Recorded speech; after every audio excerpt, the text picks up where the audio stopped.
Hey everybody, Joel Oviev for divisionof8.com. Today's tutorial we're going to be focusing on a common issue that comes up every now and again depending on the type of projects you work on. Today we're going to be learning how to do a simple loopable fume effect out of Max using After Effects in this case. I've had this issue come up on a couple projects where clients have wanted some sort of flame element like you see here. That they can throw in the background and have it loop. But the issue we run up against, you can see here as we get to the end of the frame count, is we go back to square one and we're kind of building that ramp up again. So how can we take this element, these 250 frames of fire here that we have rendered, and just create an element that we can export that is loopable?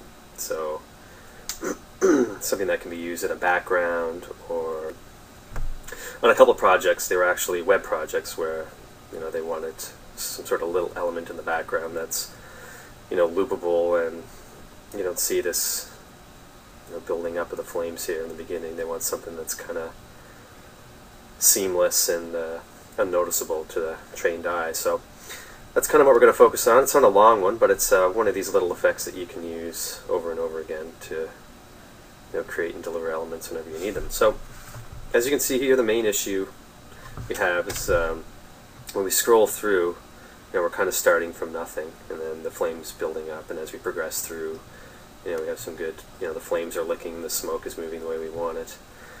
But when we get to the end of our sequence, well, we go back to frame one, and of course we're left with this ramp up again. So what we want to do is we want to eliminate that, so we kind of want to focus on the effect to say, I don't know, like frame 70. Kind of have it go all the way up to frame 250 and then come back to around frame 70 again. So a simple and quick fix for that is I'm just going to create a new composition here. I'm just going to call it loopable fire, and we'll just leave it at the default settings here. So I'm going to we'll make it 170 frames because the original frame length you can see here starts at frame 0, goes up to 250. We're going to have to cut some of those frames off the head of this shot here. So I'm just going to go with the number 170, sounds good. If we need to make it longer later on, we can. And what I want to do is I'm just going to drag this element here. So now we have a 250 frame element on a 170 frame timeline. So what I'm going to do is I'm going to rename this to Fire Start.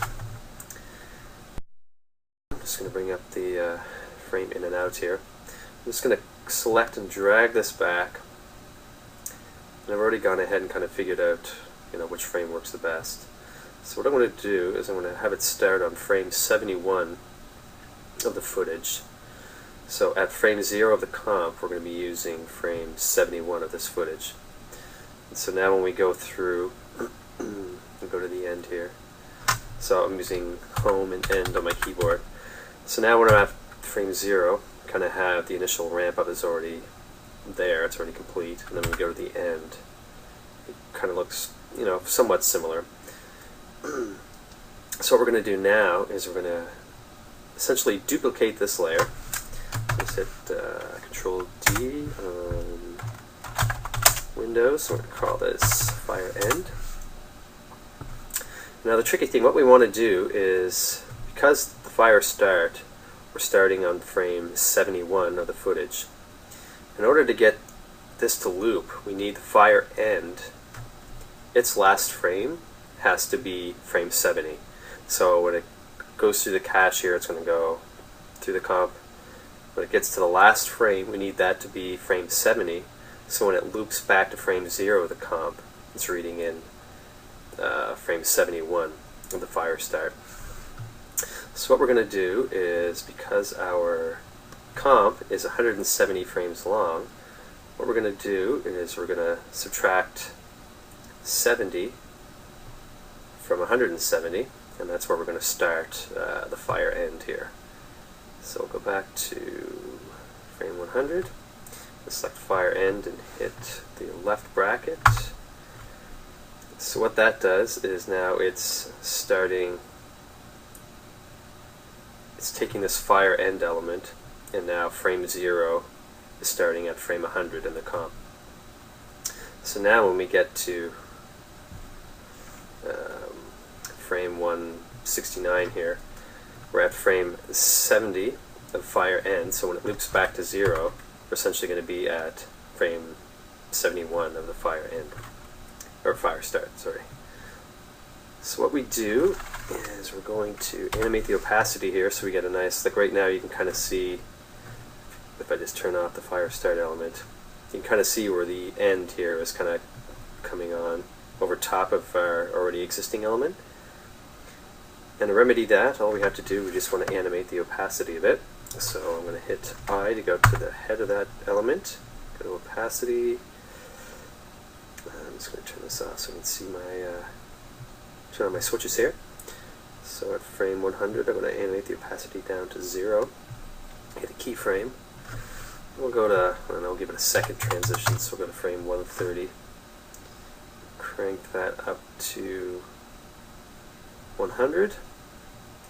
And then we're going to go to the very end of the sequence, or the comp here. We're going to select our fire start layer, hit T to bring opacity up. We're going to crank that down to 0. Click the keyframe, and then we'll go back a second. So we'll go back to, say, frame 139. Give that a value of 100. So now we kind of have, there's a little bit of messiness going on right here where we have the smoke kind of occluding the fire behind it. But what I'm going to do is I'm just going to hit 0 on my keyboard to kind of run through the cache here to play blast of it. Let's see what it looks like. So now you can see when we play through the entire timeline of the comp that we're not getting that jump from the end frame to the very beginning frame of the simulation. So we get a nice seamless blend between the last frame of the fire end element and then the first frame of the fire start element. So you can see here towards the end, you know, there's some little issues here. You can kind of see this doesn't look right. But I mean, if you want to, you can, what I might do actually for that is I might just play with these keys just a bit, kind of blend that in a little better.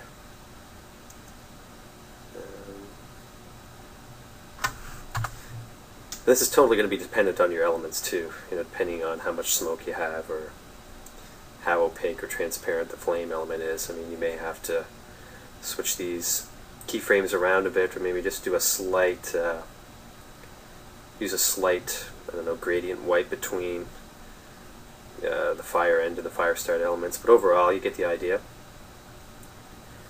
So there you have it. That's pretty much it. Pretty simple, but you know, you get the idea. It can be quite useful when you have to create multiple elements that loop for, you know, whether it's websites or just background effects or whatnot. It comes in handy. So yeah, if you have any questions, feel free to give me a shout. Thanks for watching.